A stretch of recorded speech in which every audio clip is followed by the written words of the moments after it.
Ilha. Hoje nós vamos ao passo de número 78 dos ensinos de Jesus, com a temática igualdade no pecado, necessidade de arrependimento.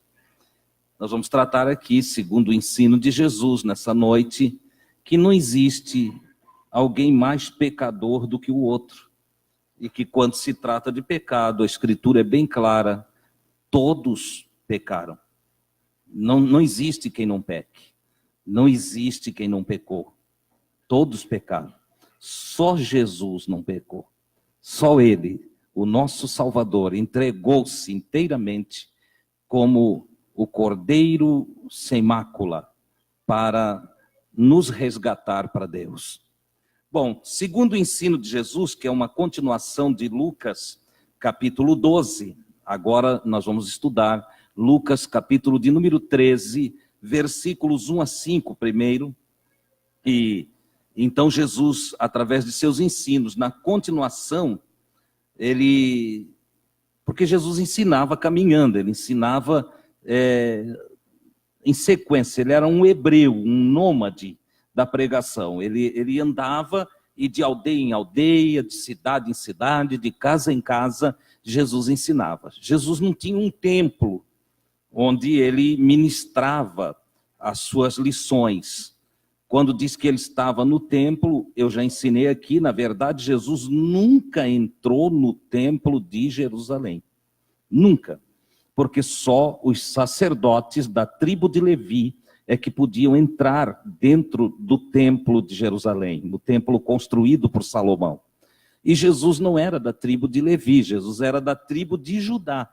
Logo, Jesus não pertencia à tribo sacerdotal de Levi. Então, quando dizia assim que ele foi ao templo, ele estava no pátio. O pátio tinha uns barracões onde eles se reuniam ali. Mas no templo mesmo, ele nunca entrou. Ora, Jesus ministrou as suas mensagens muito mais nas ruas, na beira-mar, nas montanhas de Israel, do que nas casas, porque ele também ia de casa em casa. Tem o caso lá dele fazer amizade com Lázaro, suas irmãs. Ele esteve na casa de Jairo, esteve na casa de Simão, o chefe da sinagoga, e em várias casas Jesus esteve, e tinha algumas que ele fez amizade tão profunda que ele voltou lá várias vezes. Mas, no geral, Jesus ensinava na rua ou na beira-mar. Era natural isso. O primeiro grande sermão dele, que envolve o capítulo 5, o capítulo 6 e o capítulo 7 do Evangelho de Mateus, foi pregado numa montanha. E ele assentado ainda, ele não tinha nenhuma liturgia engessada. Jesus tanto ensinava caminhando, quanto ensinava em pé, quanto ensinava assentado. O grande sermão da montanha foi um sermão que ele ensinou estando assentado. E uma pedra na montanha e assentou-se, diz o escritor, o evangelista Mateus, né? Ou ao menos o evangelho que leva o nome de Mateus. Agora Lucas, o médico amado, ele continua no capítulo de número 13, dizendo que algumas pessoas vieram a Jesus falando dos galileus que Pilatos havia matado ou mandado matar. Naqueles dias, o Pilatos, que era governador romano, representante de Roma na Judéia, era conhecido por sua dureza com o povo judeu. E houve talvez no momento, na hora do culto, do sacrifício, um tumulto. E Pilatos mandou matar essas pessoas naquele tumulto. E misturou o sangue dessas pessoas com o sangue do sacrifício, do altar. E então alguns judeus, eles começaram a dizer que essas pessoas eram mais pecadoras, porque uma atrocidade sem tamanho que Pilatos fez, entende? Ou melhor, Herodes, o que Herodes mandou fazer, uma atrocidade, matar as pessoas, ainda pegar o sangue da pessoa, misturar com o sangue do sacrifício. Então, alguns judeus muito religiosos eles começaram, com o seu radicalismo religioso, a dizer que aqueles homens eram mais pecadores do que os outros. Olha, isso aí aconteceu com eles porque certamente eles são mais pecadores.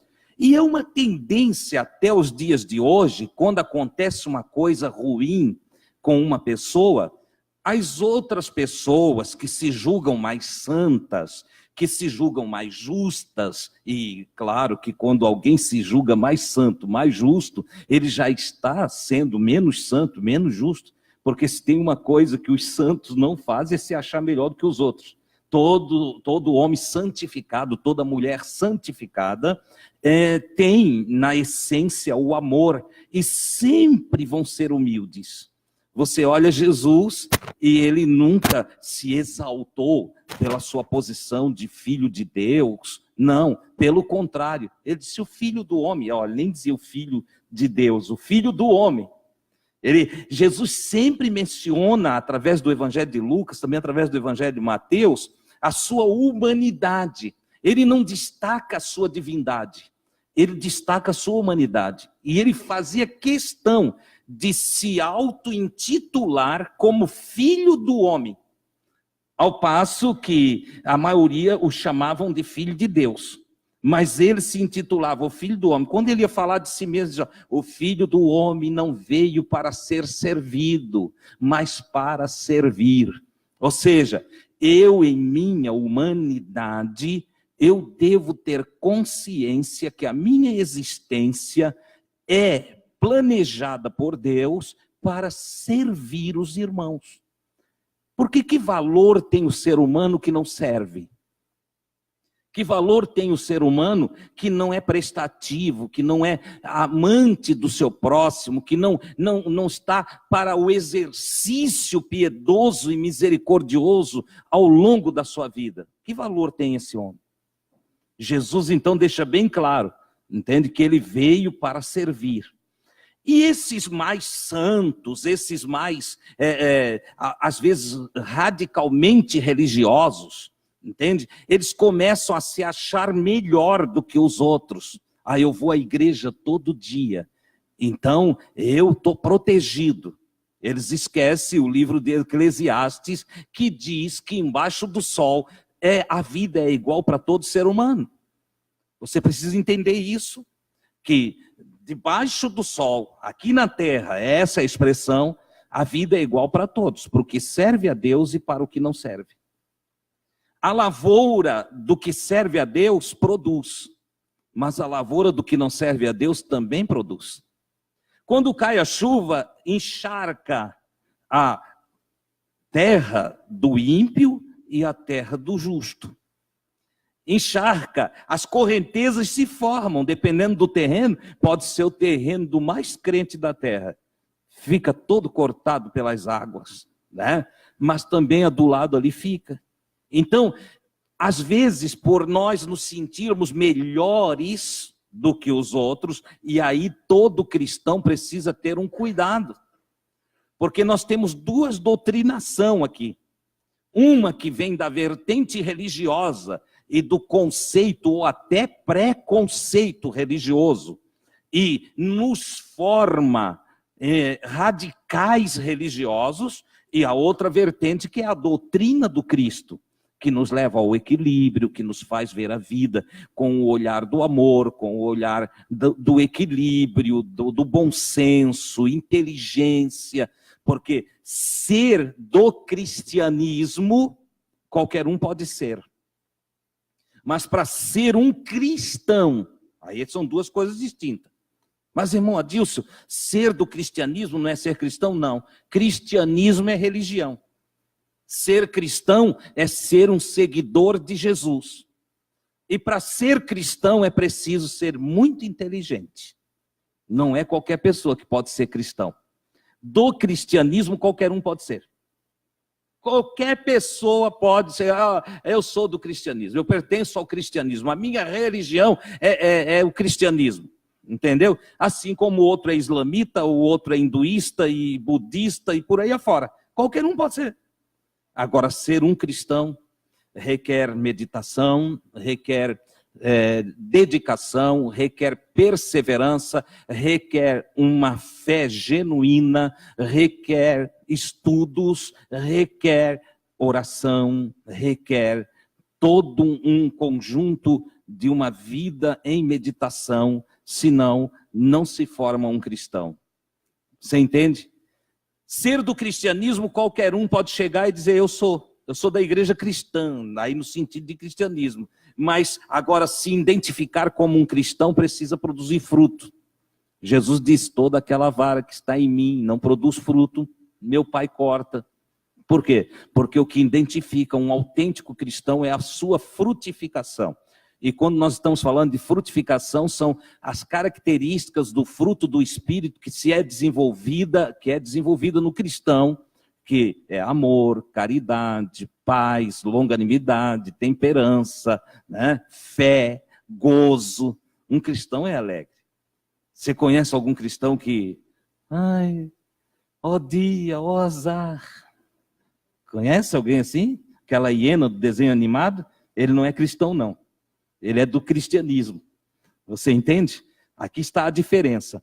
Esses judeus religiosos, radicais, desequilibrados dos dias de Jesus, começaram então a comentar que esses homens eram mais pecadores, por isso que aconteceu esse negócio lá, aquele episódio, aquela coisa horrenda que Herodes fez ou mandou fazer, aconteceu com eles porque eles eram piores. E aí Jesus esclarece que esses galileus não são diante de Deus mais culpados do que qualquer outro galileu. Olha só o conceito de Jesus. Você está me acompanhando aqui, Lucas 13, 1 a 5. Nós estamos falando nesse momento dos versículos 1, 2 e 3 de forma resumida e eu já estou comentando eles. Então, observe bem, Jesus esclarece, esses galileus, eles não são piores do que os outros galileus, por isso que aconteceu isso com eles. O fato de haverem morrido de uma forma cruel não os faz mais culpados do que os outros. Jesus está desmistificando a ideia de que sofremos mais porque pecamos mais. Ou a ideia de que alguém está com câncer porque é mais pecador do que o outro. Tem nada a ver. Jesus está aqui nesse contexto dizendo o seguinte, o câncer pode vir a qualquer um de nós. Eu estou usando o câncer, que é uma das doenças que mais apavora o ser humano. Entendeu?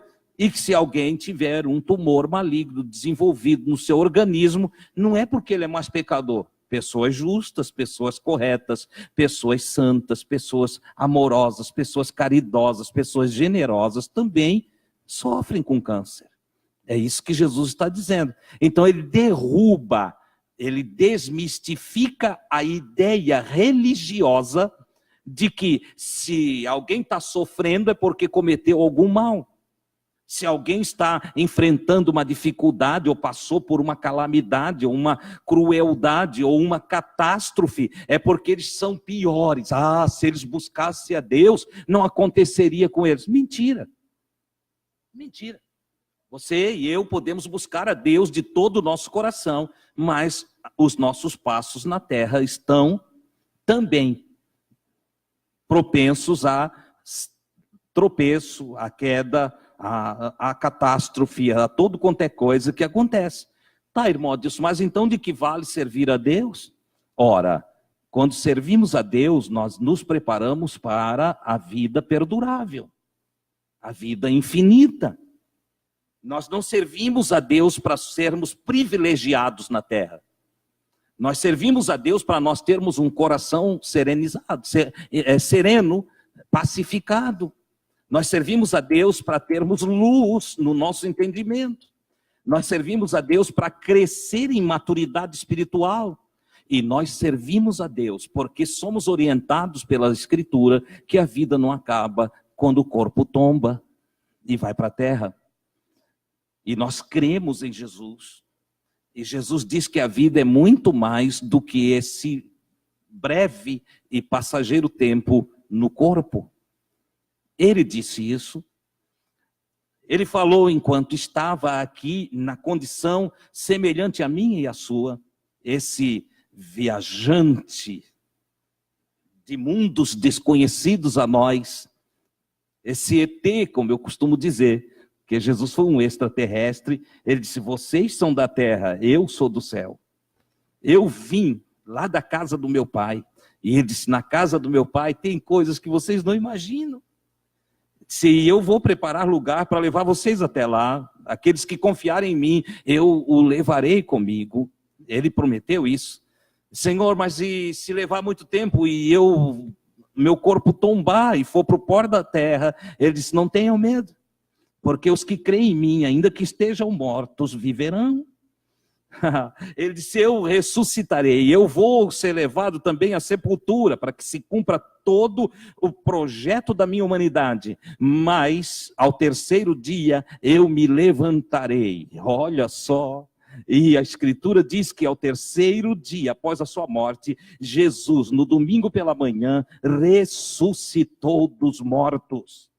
Mais tarde, Paulo, apóstolo de Jesus Cristo, dando uma explicação sobre essa transição da vida corruptível para a vida incorruptível, Paulo escreve e ele diz: assim como Cristo ressuscitou dos mortos, nós também teremos novos corpos, corpos de luz, corpos glorificados, e estaremos com ele, nós iremos com ele. Paulo testificou disso. E eu creio nisso, eu prego a palavra do Senhor há 30 anos, e eu creio nessa verdade, eu creio no que eu prego. Aleluia! Tudo que eu falo para vocês, eu creio de todo o meu coração. E alguém pode me achar até ingênuo, como Adilson crê, mas eu tenho infalíveis provas de que tudo quanto Jesus prometeu, nenhuma só de suas promessas caiu por terra. Então eu creio nele, de todo o meu coração. E ele então explica: olha, as coisas, servir a mim não é ter privilegismo, como alguns crentes pensam que é. E quando eu falo de crentes, então eu trago para o bojo todas as religiões. Há crentes católicos, há crentes espíritas, há crentes evangélicos, há crentes protestantes, e vai por aí afora. Alguns até são crentes no ateísmo. E Jesus só, os crentes no evangelho, não pensem que são privilegiados nessa vida. Eu vou fazer um concurso e eu passo, porque eu sirvo a Jesus. Não, eu só passo se eu estudar. Você entende? Eu vou entrar numa fila para emprego. Então Jesus vai abrir a porta de emprego para mim, mas na minha frente tem 10, primeiro vai os 10. Você entende? Eu vou ter que esperar a 11ª vaga, senão não vai não. Irmão, mas se a gente orar, Jesus não abre a porta para a gente. Olha, amigo, aqui nessa vida, cada um se esforce, cada um busque plantar para colher, cada um semeie para poder ter a sua colheita, se não semear, não colhe. E nós precisamos fazer a nossa parte aqui. Aqui é o mundo que Deus nos deu para nos crivar. Nós temos um tempo para passar por aqui, e dentro desse tempo que passamos por aqui, devemos usar toda a sabedoria que Deus nos dá. Ele nos deu inteligência, sabedoria, ciência, e nós precisamos usar para viver aqui. É óbvio que quem vigia, quem se cuida, quem segue certas determinações, não é que ele é privilegiado. Ele colhe os frutos da sua vigilância, não é verdade? Se eu começo a só andar com pessoas más, eu vou sofrer consequências. Quando eles forem perseguidos, eu serei perseguido também. Mas se eu começar a andar com pessoas boas, eu vou colher o fruto das pessoas boas, porque eu estou junto com elas. Se eu tenho um processo de vida todo rancoroso, e odeio um, odeio o outro, todas as portas vão se fechar para mim em torno de todo aquele agrupamento de pessoas que são ligadas à pessoa que eu odeio. Vão se fechar para mim. Mas se eu começo a fazer bem para um, fazer bem para outro, atender quem me chama, aconselhar para o bem, também vai se desenvolver a minha fama entre as pessoas que estão ligadas umas a outras para o bem. E quando eu precisar de ajuda, alguém diz: ajuda o Adilson, olha, porque o Adilson é legal, a gente chamou ele lá, e assim é com você. Você está entendendo? Então Jesus deixa claro, não pensem que a crueldade de Herodes é porque aquele pessoal é mais ruim ou é mais pecador do que vocês. Não é assim que funciona. Na verdade, se não houver arrependimento, é a palavra que Jesus traz, todos de igual modo perecereis. O que ele está dizendo? Arrependimento, ele vem de uma palavra grega que é metanoia. E ele diz assim, olha, se não houver mudança de mente, se não houver renovação de entendimento, todos vocês vão perecer. Vocês precisam renovar a mente, ter uma mente que traga uma visão diferente, que ponha perspectivas diferentes diante de vocês. Ele disse, porque se não houver arrependimento, todos andam errado. Quem é que tem mudança de vida? Quem se arrepende da vida que leva. É o que Jesus está dizendo. Só muda de vida aquele que não gosta da vida que está levando. Infelizmente, algumas pessoas olham e dizem, eu não me arrependo de nada que eu fiz. Meu Deus, será que tu só acertou? Tu acertou 100% da tua vida? É claro que eles logo são rechaçados pela própria esposa. Entendeu? Chegar para Rosete, o Nivaldo acertou 100%. Estás doida, Deus. Entendeu? Se chegar e inverter o processo, né? E perguntar para a esposa, olha, ou do esposo para a esposa, vai ser a mesma palavra. Se perguntar aos filhos, teu pai acertou contigo o tempo todo? O Zico vai ser o primeiro que vai dizer, comigo não. Ele apanhou errado, entendeu? Quando eu digo ele apanhou, é que ele apanhou inocente. Isso é uma história dos dois, outro dia eu conto para vocês. Entendeu? Eles iam para a igreja, um ia fazer bagunça e o outro para se esconder. Na verdade, os dois faziam bagunça, mas um dava uma de santinho, né? E aí o outro sobrava para o outro. Olha só, entendeu? Então nós não acertamos sempre na vida. Nós cometemos erros. Até porque a vida para nós é um mistério a ser descoberto de minuto a minuto. Essa é a grande verdade.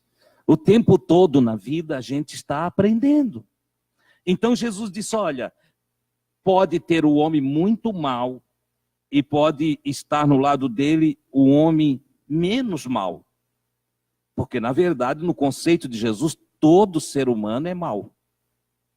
E aí você vai dizer, não, mas Jesus errou. Eu sou uma pessoa boa. O último que eu vi falar assim foi um sujeito que estava numa negociação com o Jair. Né? Esse eu estava perto. Ele disse, eu sou um homem bom. Eu digo que já olhei para o Jair olhou para mim. Dias depois o homem bom estava sendo mau. Sabe por quê? Jesus mesmo diz assim, quando um moço chega para ele e diz, bom mestre. Aí Jesus diz, por que tu me chamas de bom?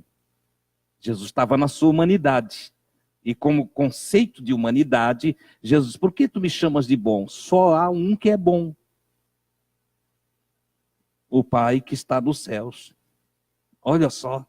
Nem Jesus ousou dizer que na sua humanidade, ele, como ser humano, era bom o suficiente. Olha só. Então, para ele, todos são maus. Ele diz em um texto, vós que sois maus. Muitos não gostam de ouvir isso de Jesus.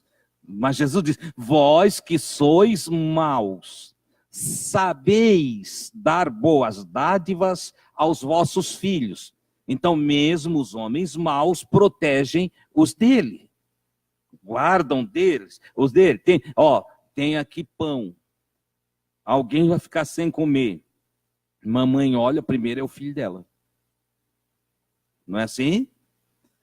Eu descobri que essa acepção do nosso amor, que não é incondicional, o nosso amor é condicional, o nosso amor ele vai por escala e é imperfeito.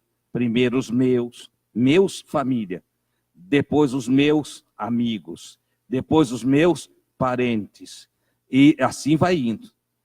Os meus que eu gosto, os meus mais chegados, os meus que eu olhei e achei que eles são simpáticos, entendeu? todos os meus, que é um amor imperfeito, né? Não é o amor incondicional, o ágape, é o amor de Deus. Ora, essa condição faz com que a gente faça discriminação até entre cachorrinhos. Vocês já pararam para pensar? O cachorrinho do vizinho dentro da minha calçada, eu dou pedrada. E o meu cachorrinho, ai daquele que der uma pedrada. Você entende? A gente faz acepção até de bichinho. Ó, o cachorrinho meu, ele fez as necessidades ali na grama. Eu vou lá com a maior paciência, limpo. Entendeu? Aí veio do vizinho, por acaso, o portão estava aberto e ele foi lá na minha grama. E ele fez as necessidades dele na grama. Ai, tem que matar esse cachorro, bota um veneno. Entende? Pena que não tem um paralelepípedo aqui, senão... Você entende? Olha como a gente é imperfeito. Por isso Jesus nos chama, dentro do contexto geral da consciência espiritual, Jesus nos chama de maus. Maus. Ele disse, mesmo os maus sabem dar coisas boas para os seus. Olha aí. É claro que o chamado de Jesus é para uma evolução, por isso ele trata de arrependimento, que do grego é metanoia, mudança de vida. O chamado de Jesus é para nós mudar de mentalidade, ter outra maneira de pensar nos moldes do nosso Pai que habita os céus, que tem amor ágape, amor incondicional.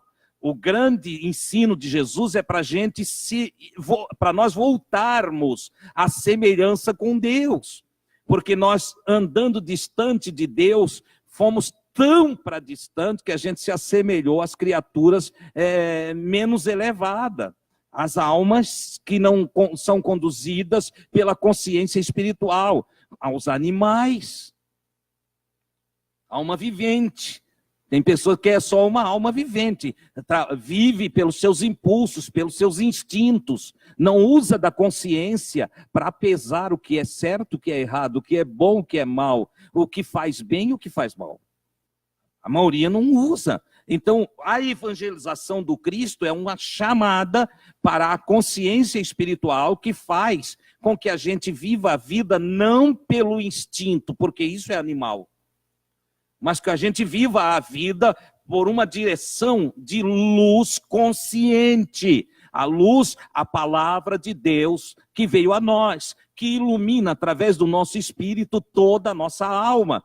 E que antes da gente agir, antes de nós termos palavras escoando pelos nossos lábios, e antes de nós demonstrarmos com expressões gestuais, atitudes e atos, nós precisamos pesar o nosso caminho na nossa consciência.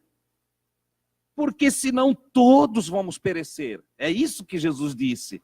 Não há vida perdurável, vida infinita para aqueles que não são conscientes, para os que não desenvolvem a sua espiritualidade. Segundo Jesus, e aí as igrejas ensinaram muito sobre inferno, que nada mais é do que do grego, a Geena, ou a região dos mortos, entende? O lixão de Israel, entende? Aonde vai para a extinção aqueles que não desenvolvem consciência, entende? Já expliquei aqui, eu acho que hoje não tem necessidade de ficar aqui dizendo que nenhum de nós vai parar lá num assador divino, entende? Como um porco no rolete, entende? No meio do fogo, para nunca mais. Para que Deus quer isso?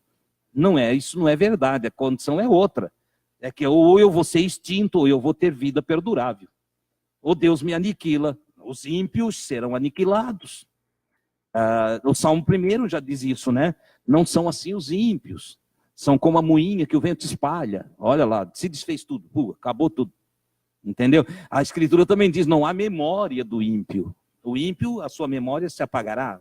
Acabou. Ninguém vai mais lembrar dele. Foi embora, desapareceu. Acabou-se. Porque não tem porquê levar a vida infinita ou a vida abundante do Cristo para a impiedade. Mas aqueles que desenvolverem a consciência, passarem pela metanoia, né, a mudança de mente e passar a viver conscientemente, o Senhor premia com vida perdurável. Essa é a promessa do Senhor. Jesus ainda cita outro acidente que houve naquela época. Naqueles dias em que Jesus estava aqui na terra, aconteceu de uma torre cair, a qual causou a morte de 18 pessoas. 18 pessoas, caiu uma torre em cima e eles morreram. E também os judeus então comentavam, olha, são pessoas que Deus está tratando, são pessoas que Deus, como aqui em São Paulo caiu aquele prédio, morreu várias pessoas, agora o acidente lá em Brumadinho, também em Mariana, tantas pessoas morreram, e não falta alguns crentes, eu estou fazendo assim, o que é isso? Entre aspas, porque não são crentes, são só pessoas religiosas, fanáticas, que, Deus tratou com aquele povo, afundou um navio, morreu tantas pessoas, Deus tratou com aquela gente. São pessoas que não sabem o que estão falando. Ora, quando eu saio de casa todas as manhãs, e eu ligo meu carro e eu tiro ele da garagem, eu sei que é provável que eu tenha um acidente. Quando eu subo numa moto e eu vou sair de moto pela cidade, eu sei que é provável que eu possa cair e um carro me esmagar. Você entende? Mas é Deus tratando. Que Deus tratando?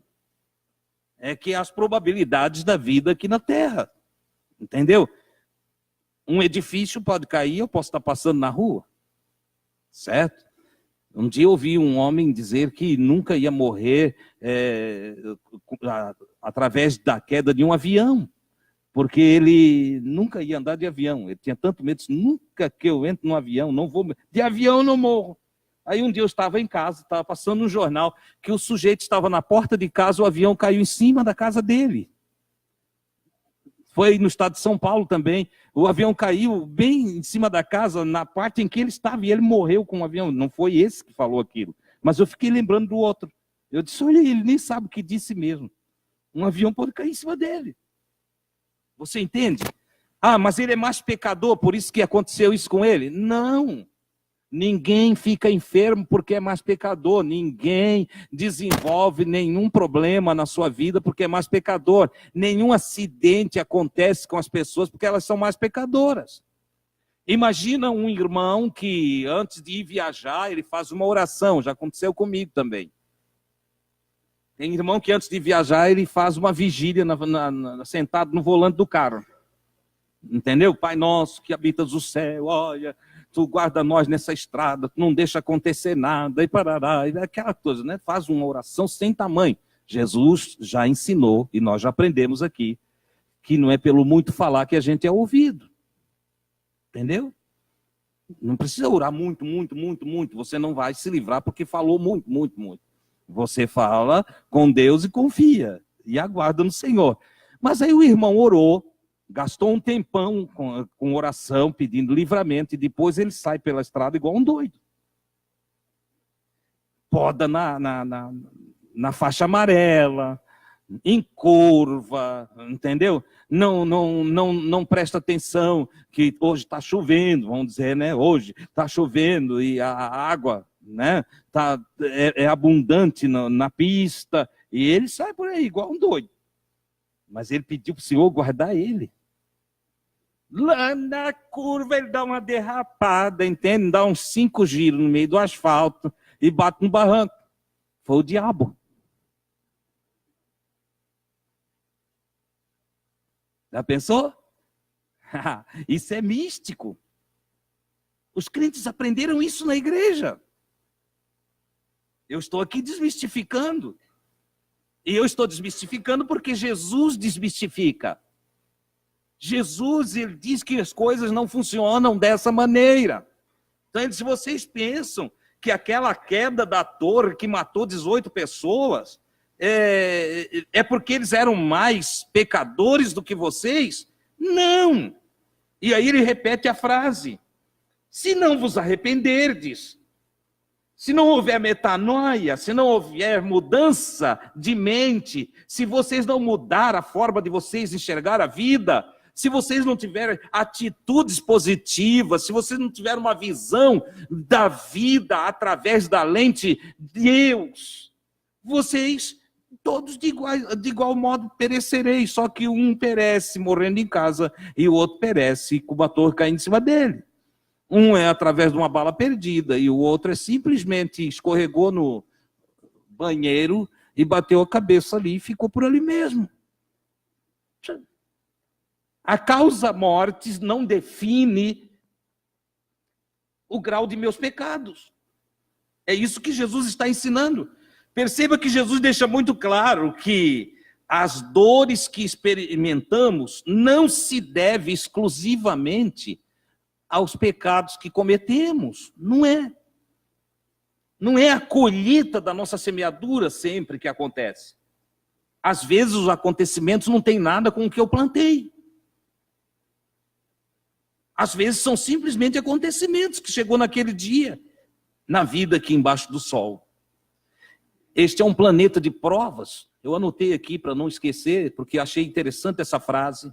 Este é um planeta de provas, somos crianças espirituais e precisamos nos fortalecer diariamente.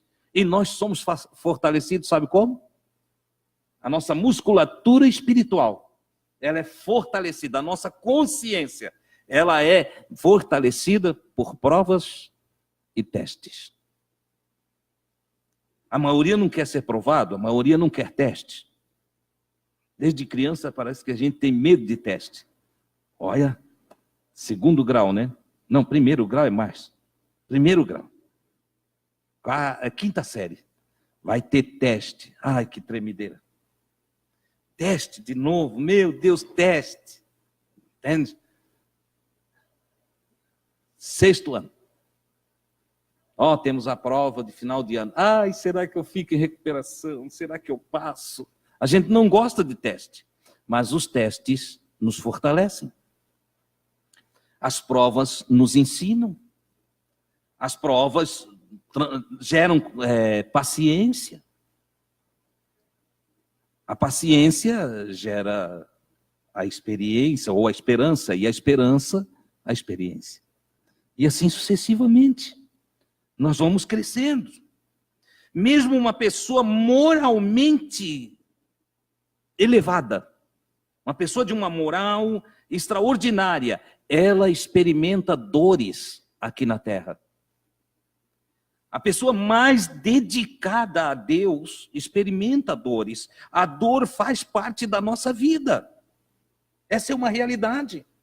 Então, quando você vê alguém sofrendo, quando você vê alguém passando por uma dificuldade, quando alguém passar por uma situação difícil, não tenha a sua mente, ou na sua mente, um olhar de recriminação, nem um dedo que aponte, ou um juízo mal feito da pessoa. Lembre-se, amanhã pode ser você. E nem eu, nem você gostamos que as pessoas olhem para nós e digam, é porque está em pecado. Se ele servisse a Deus, ele não estava assim.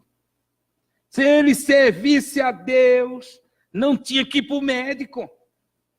Isso é bobagem. Os que servem a Deus também vão ao médico. Eles também enfermam. Né?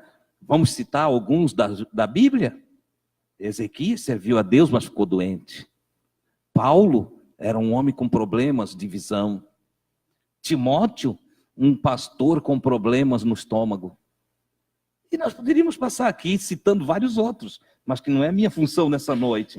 Eu só quero dizer para você que mesmo as pessoas que buscam a Deus, elas enfermam, elas envelhecem. A dor faz parte da vida. Nós precisamos mudar então a nossa mente para corrigirmos a nossa trajetória espiritual espontaneamente. Agora aqui tem uma coisa que nós precisamos aprender. Se eu for espontâneo em mudar a minha vida para melhor, então se partir de mim mesmo o desejo de querer fazer um caminho de um homem abençoado, Se eu quiser ser honesto, se eu quiser ser correto, se eu quiser ser uma pessoa humilde, e se eu desejar em meu coração, de todo o meu coração, eu desejar ser uma pessoa do bem, eu então não preciso passar por alguns testes. Mas se não houver em mim voluntariedade, espontaneidade para passar pela vida com bondade, com amor, com misericórdia, com piedade, enfim, com todos os atributos que me fazem uma pessoa melhor, se eu mesmo não procuro melhorar todos os dias o meu proceder, a minha postura, a minha conduta, a minha linguagem, se diariamente eu não procuro ir me aperfeiçoando, então, Papai do céu, Ele precisa me disciplinar. Aqui tem uma coisa diferente, não é que Ele vai me destruir, mas Ele vai me conduzir por caminhos que fará com que eu reflita. Por exemplo, tem algumas pessoas que, de fato, elas só mudam de atitude quando experimentam um tipo de dor. Tem pessoas que só ficam mais humildes quando perdem tudo. Você entende? É o desejo de Deus tirar o que temos? Não. É o desejo de Deus escutar de nós, ai, ai, ai, não. Mas se isso for necessário, é igual a varinha que pai e mãe têm em casa. Se for necessário, leva a varadinha. Não é para matar, mas é para disciplinar, é para corrigir, é para orientar. Né? Nós temos a nossa neta que, de vez em quando, o Diego diz, olha, nós vamos conversar. E quando o Diego diz, nós vamos conversar, parece que o Diego vai matar ela. Entendeu? Não, papai, não, papai, não, papai. A gente vê o Diego só mostra uma varinha que tem lá, mais nada. Entendeu? Tenho 2 netos que a minha nora, ela diz, para, senão nós vamos conversar. Os 2 são desse tamanho assim. E conversar não, mãe. Eles não querem conversar. E de fato a Aline não bate neles. A Aline chama para... Hoje a Gui ainda disse, eu não sei o que a Aline faz lá no quarto. Porque ela conversa e sai de lá que pensa em 2 bênçãos. Entende? Ele sai de lá totalmente transformado. Então há sim situações que Papai do céu poderia nos livrar, que tem o poder para isso, mas não nos livra, Ele nos faz passar. E por que nos faz passar? Para que a gente saia com outra mentalidade do outro lado. Então algumas pessoas muito orgulhosas só ficam humildes quando perdem o que têm. E algumas pessoas que são totalmente assim, cheia de ódio por outros, só muda o conceito quando passam por uma situação difícil. E assim sucessivamente. Há mudanças que só ocorrem a partir do sofrimento, da dor. Mas o morrer não indica a forma que eu morro ou que o outro morreu. Não indica se eu sou pecador ou se eu sou santo.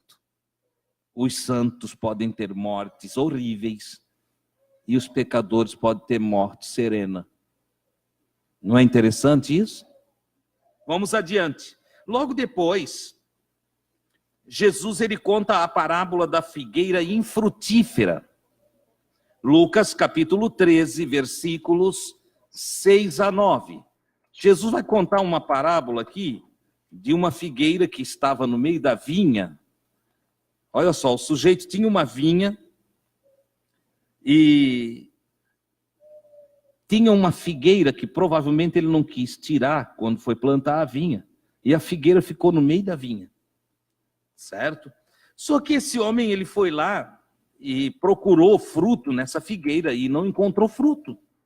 Olha a importância de nós produzirmos frutos. Todos nós precisamos apresentar frutos agradáveis a Deus. E ele disse, indo procurar nela, não encontrou nenhum tipo de fruto. Disse então o vinhateiro, olha, há 3 anos eu venho procurar fruto nessa figueira e não encontro. Corta essa figueira aí porque ela está está ocupando a terra inutilmente. Vocês lembram que eu iniciei essa palavra dizendo que se eu não sou um homem que produzo bondade e paz e longanimidade, eu sou um inútil. Se a minha vida não serve para servir a sua vida, se a minha vida não serve para servir a vida do meu próximo, então eu ocupo a terra inutilmente. Tem gente que não faz nada por ninguém, não ajuda ninguém, não produz nada para ninguém, não abençoa ninguém. Tem pessoas que, infelizmente, têm assim, só existe, mais nada. Elas existem. Essa figueira que Jesus está mostrando aqui, nessa parábola, ela ocupava a terra, e 3 anos o dono da terra vai lá e diz, olha, vim aqui ano passado, não tinha nada, não tem um figo. No outro ano também não. E esse ano eu voltei, e aqui não tem figo nenhum. Sabe de uma coisa? Corta essa figueira aí, porque está ocupando a terra inutilmente. Em resposta, o vinhateiro lhe disse, Senhor, deixa ainda este ano, eu vou escavar, vou tirar a terra das raízes, depois eu vou estercar, eu vou colocar ali um adubozinho, né? Trazer uns nutrientes para a raiz dessa figueira. E então, vamos ver se ela produz, dá mais um aninho para ela, dá mais um tempinho para ela. E se ela produzir, então o senhor deixa. E se não produzir, o senhor corta. Então, nós vamos ver que esse é um tempo de misericórdia, é um tempo a mais que Deus acrescenta aos que não produzem. Às vezes a gente olha e diz, para que esse sujeito existe? Deus está dando um tempinho para ele.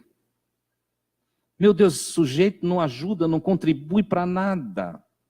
Mas Deus está dando um tempinho para ele. Entendeu? Deus está dando um tempo para que ele produza. Essa questão de produzir, ela vem desde o início do Evangelho de Lucas, quando no capítulo de número 3 do Evangelho, João Batista diz que o ministério de Jesus era como um machado que estava à raiz das árvores.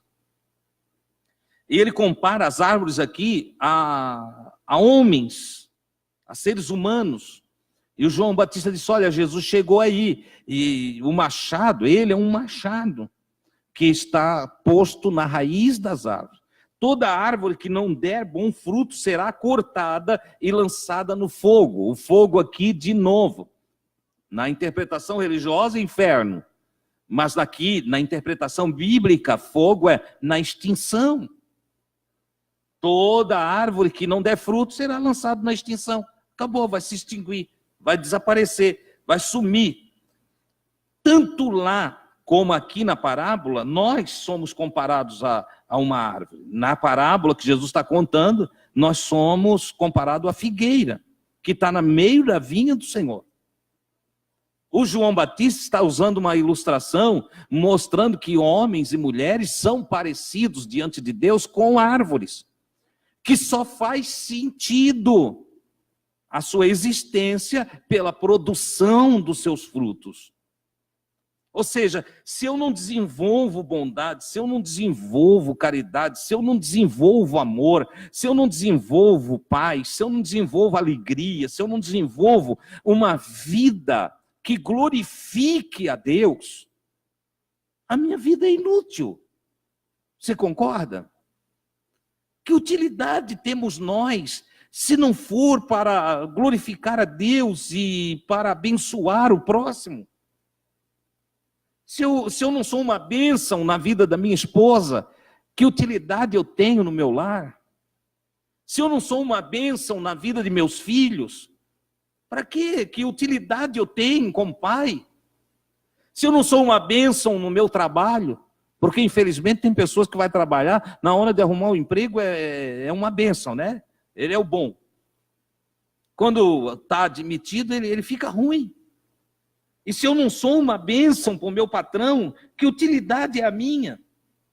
se eu não correspondo às necessidades dos que estão em volta de mim, se não há em mim a disposição de repartir meu pão, de repartir minha roupa, meus recursos, minhas habilidades, minha energia, se tudo que há em mim não é para servir o próximo, que utilidade tenho eu aqui na terra? Nenhuma. Infelizmente, o egocentrismo, o orgulho, a soberba de alguns tem feito com que eles sejam como essa figueira, que ocupam a terra durante muitos anos, mas não produzem nada. Há que se fazer a pergunta, e cada um de nós para si mesmo, o que eu tenho feito para melhorar a vida de alguém? Quando eu partir, qual vai ser a história que vão contar de mim? Que testemunho darão do meu nome? Será que vão dizer que valeu a pena eu existir? Infelizmente, alguns quando partem, eu fui aqui em uma cerimônia fúnebre um outro dia, e não tinha ninguém nem para rezar a missa. Chegaram lá e disseram: ô padre dos crentes, tu reza a missa para nós? Você entende? E eu gentilmente olhei para a pessoa que estava me pedindo, e por amor àquela pessoa, eu disse: não, eu vou ali. Vou lá. Cheguei lá, tinha 3 pessoas. E eu comecei a conversar com elas, o desejo delas era que sepultasse o homem ligeiro.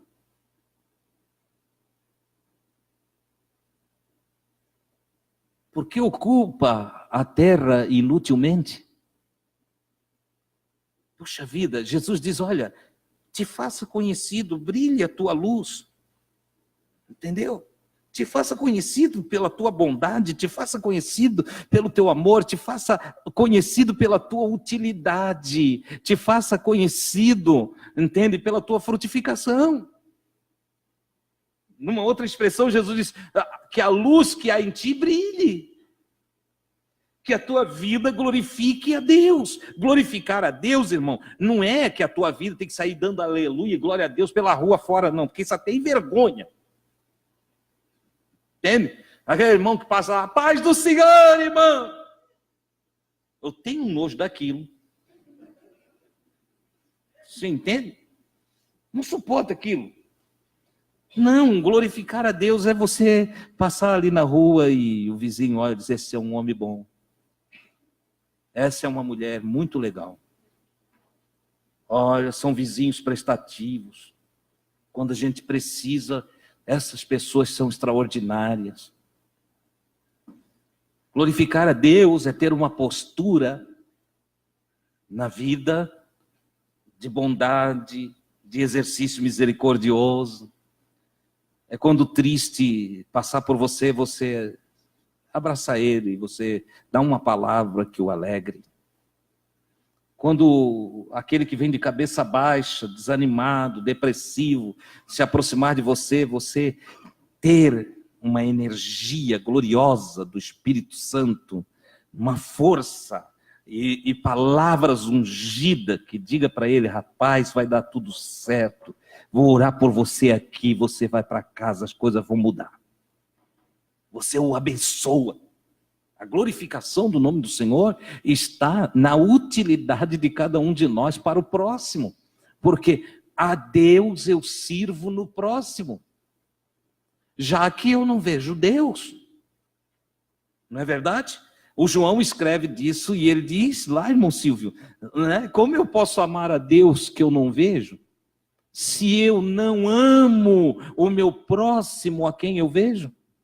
Tem gente que parece que ama a Deus de todo o coração, mas não gosta desse, não gosta daquele, não gosta daquele outro, não pode ver o fulano, o beltrano. Isso não é amar a Deus. Quem ama o Criador, ama a criatura do Criador. Então a Deus se serve nos irmãos. E Jesus, ele vai adiante. As raízes desta árvore representam a consciência do Espírito. Todos nós estamos ou não enraizados em Deus. Espiritualmente, há uma conectividade entre o ser humano e Deus.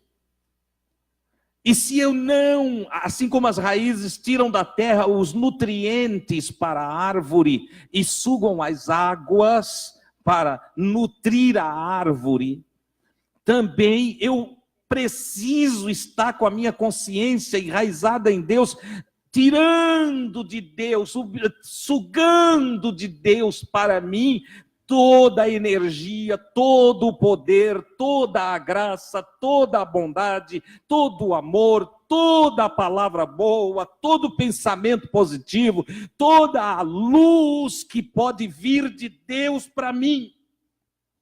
As raízes escavadas tratam de um trabalho de desobstrução da terra seca, do materialismo, do egoísmo. Quando eu trato figuradamente, escavar as raízes é tirar o egoísmo, é limpar-me do ódio, é limpar-me das fofocas, das intrigas, da ruindade, da ira, da perversidade. Tira tudo que não presta e deixa vir tudo que é bom, como está escrito, toda dádiva e todo dom perfeito desce do alto, vindo do Pai das luzes. Ele deve encher o nosso coração, encher a nossa alma, encher a nossa consciência.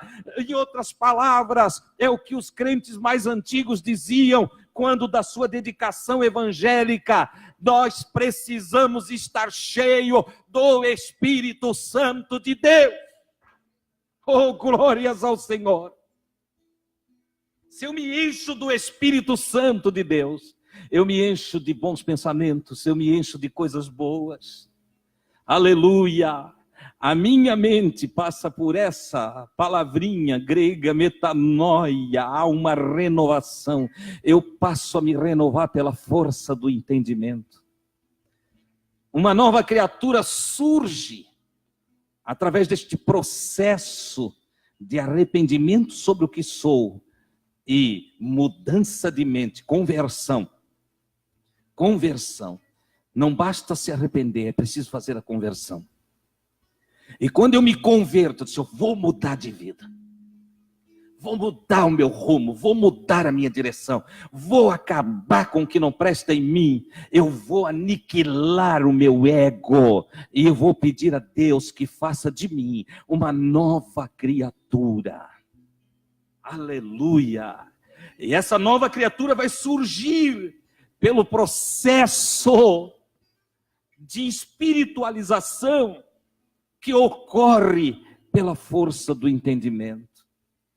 A luz da palavra iluminando minha consciência, me fazendo enxergar a mim mesmo, porque as mudanças em nós não ocorrem porque o outro deixou de ser errado.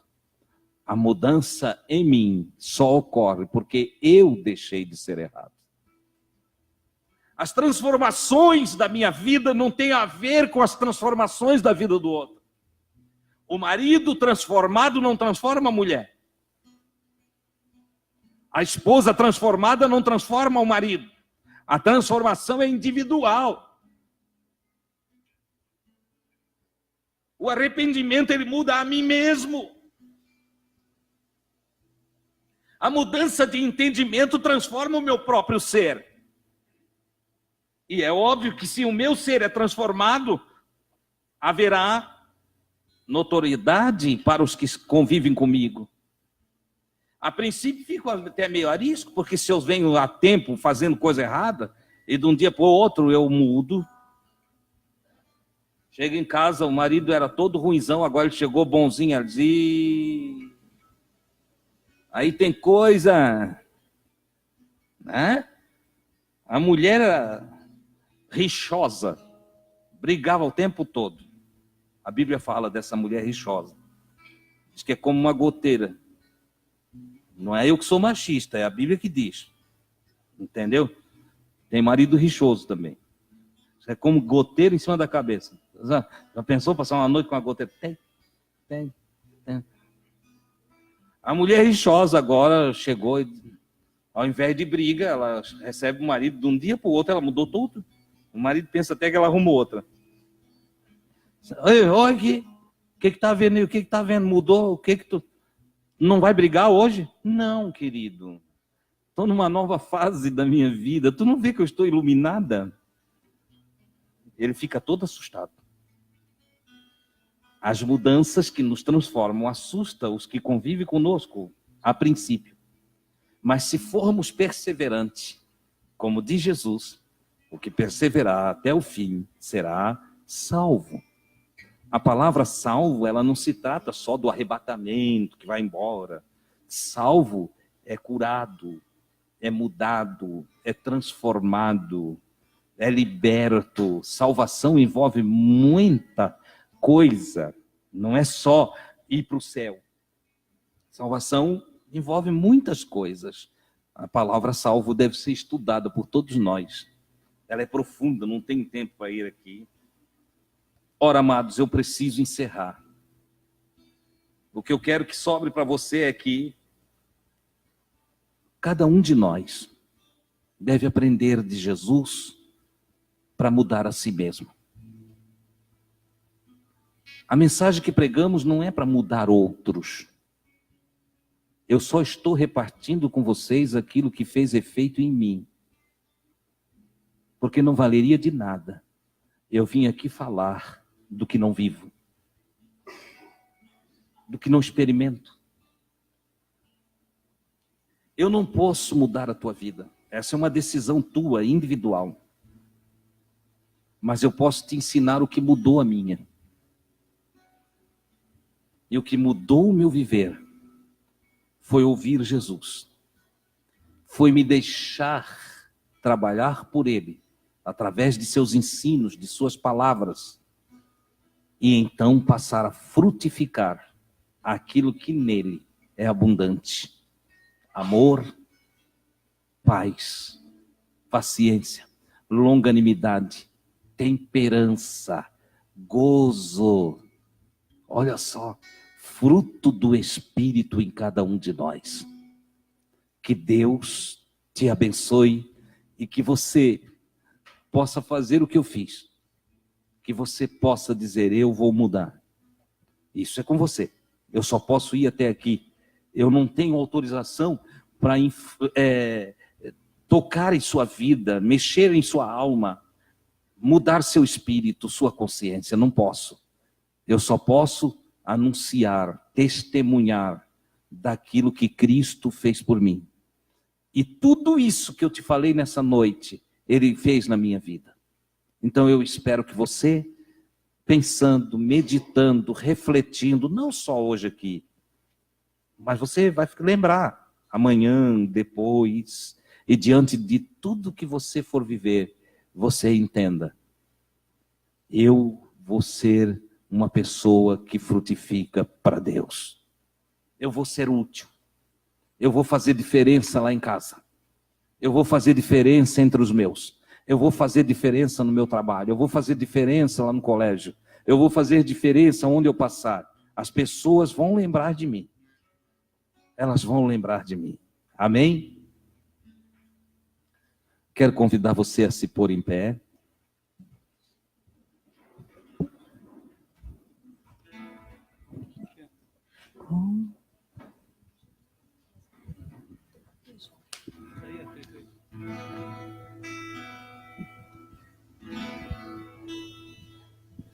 Com gemidos e palavras não podem explicar. Ele leva ao Pai as minhas intercessões. Quando dobro os meus joelhos em meio às tribulações, Ele ouve os gemidos do meu coração. Ó Jesus, a ti confesso, não dá pra viver sem sentir tua presença no meu ser. Sou eterno dependente ti. Estou de novo aqui e quero teu poder. Ainda que pra te servir, Jesus, eu tenha que chorar. Te servirei porque comigo estarás. Sofrer contigo é bem melhor do que errar.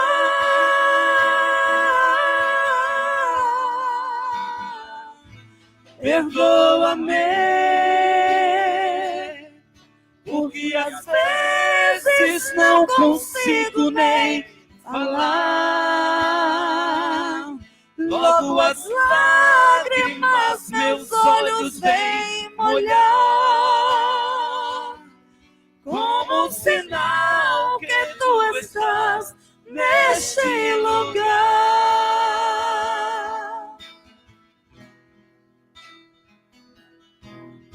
Ó Jesus, a ti confesso, não dá pra viver sem sentir tua presença no meu ser.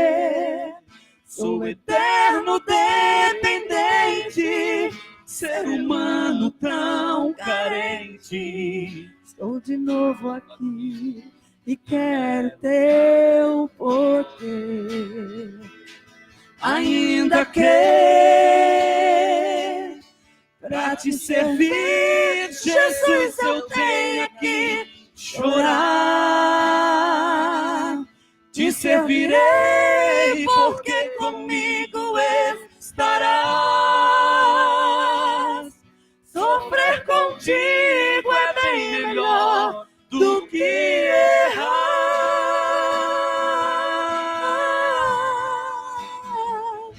Perdoa-me, porque às vezes não consigo nem falar. Logo as lágrimas meus olhos vêm molhar, como um sinal que tu estás neste lugar.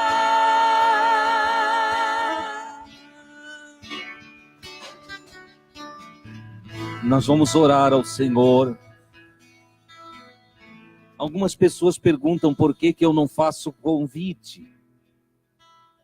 É que toda mensagem é uma proposta. E não é o passo seu daí da sua cadeira até aqui na frente que define a sua fé, que define se você tem ou não Jesus. Então eu não faço convite por um modo simples, exceto quando o Espírito me dirige a algo específico. Eu entendo que cada mensagem é para você refletir. E a mensagem já é o convite. Cada um de nós reflete, olha, eu quero isso aí para mim, eu tenho que fazer isso aí. Eu preciso seguir esse caminho. Sabe de uma coisa? Eu tenho que mudar de vida também. E isso é você e Deus. Você não tem que mostrar para mim. Isso é com você e o Senhor. Você pode fazer agora no seu coração uma reflexão e você mudar agora. E você sair daqui para frutificar. Você sair daqui diferente. E na continuação, na sua casa, em todo lugar em que você for viver, você conversar com Deus no seu entendimento, conectar a sua mente em Deus e dizer, Deus, eu quero ser um ramo frutífero, uma árvore frutífera, um homem, uma mulher que sirva, Senhor, seja útil aqui na terra. E então você faz agora. Nós vamos orar. E você pode fazer esse pacto com Deus aqui e agora. Nessa oração, nós vamos orar também pelo Alencar. É um pedido de oração que está aqui. Alencar está na UTI, em estado grave. Uma infecção. E nós vamos apresentá-lo também ao Senhor. Eu vou orar também por aquelas pessoas que estão nos assistindo em casa. Algumas pessoas estão nos assistindo através do Facebook. E eu vou orar por elas. Há pedidos de oração que nos vêm através do Facebook. Vou orar ainda por aqueles que vão nos assistir em dias futuros através do YouTube. Então eu quero registrar aqui que estou orando também por eles. Alguns vão ser abençoados quando refletir a respeito da sua própria vida lá na sua casa. Vamos falar com Deus agora? Esse é um momento maravilhoso. Conecte ao Senhor, ao Espírito Eterno, ao Todo-Poderoso. Querido Pai, a Ti seja a glória, o louvor e a honra para todos sempre. Tu és tão maravilhoso, Senhor, e em Ti há tanta bondade, há tanta graça, que nos fogem as palavras, Senhor, para expressar diante de Ti nossa gratidão. Ainda bem que Tu olhas para o coração, porque Tu sabe que dentro do meu coração há toda uma ligação e uma dedicação, uma devoção. Os sentimentos em mim se juntam para expressar a Ti, Senhor, toda a minha gratidão pelo que Tu és e pelo que tens feito por todos nós. Que Pai maravilhoso é o Senhor. Que Deus glorioso nós servimos. Ao Eterno seja a honra, seja a glória, seja o louvor para todos sempre. Aleluia. Digno é o Senhor de toda a nossa devoção. A Ti seja a glória, meu Deus. Te agradeço pelos Teus ensinos, pela Tua palavra, pelos conselhos que nos chegaram através dos escritos apostólicos. Te agradeço por um dia Tu teres enviado Teu Filho ao planeta Terra para nos instruir no caminho do bem, da humanidade, da verdade, da vida que Tu planejastes para nós. Em todos os Teus conselhos, Senhor, somos alimentados, nossa alma se fortalece e o nosso espírito fica vigoroso, avivado, pois a Tua palavra verdadeiramente é pão. Aleluia! E os Teus conselhos, Senhor, a Tua doutrina são como ribeiros de águas cristalinas. Eu recebo a Tua palavra de todo o meu coração, junto com os meus irmãos e irmãs que vieram a este lugar, e Te dou graças por cada conselho. Aleluia!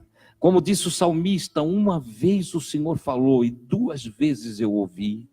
Aleluia! Eu vi com o meu espírito e com o meu coração. Eu ouvi o Senhor. Aleluia!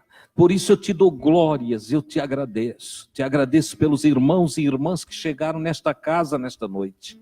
E Te agradeço por aqueles que nos assistiram através das redes sociais. Te agradeço pelos que ainda vão nos assistir. Querido Senhor, rogo por todos os meus irmãos e irmãs. Ajuda-os. Nesta noite, após refletirmos, cada um vai ter no coração um desejo. E este desejo é uma oração, um clamor da alma que sobe a Ti, Senhor. Atende aos Teus filhos e filhas.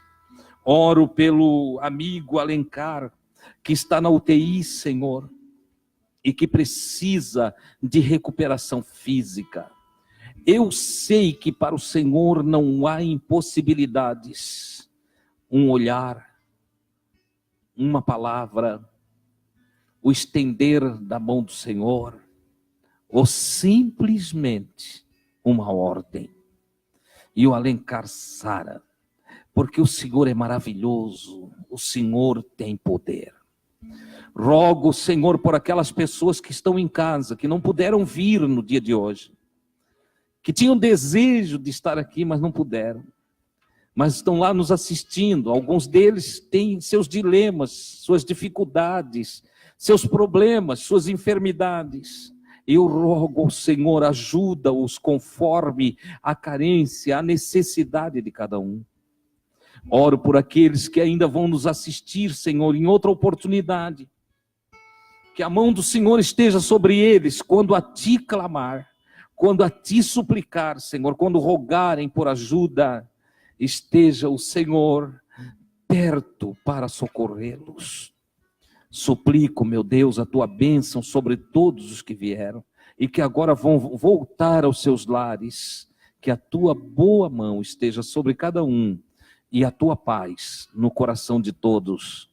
Que a Tua graça os envolva e que juntos, Senhor, possamos frutificar para Ti.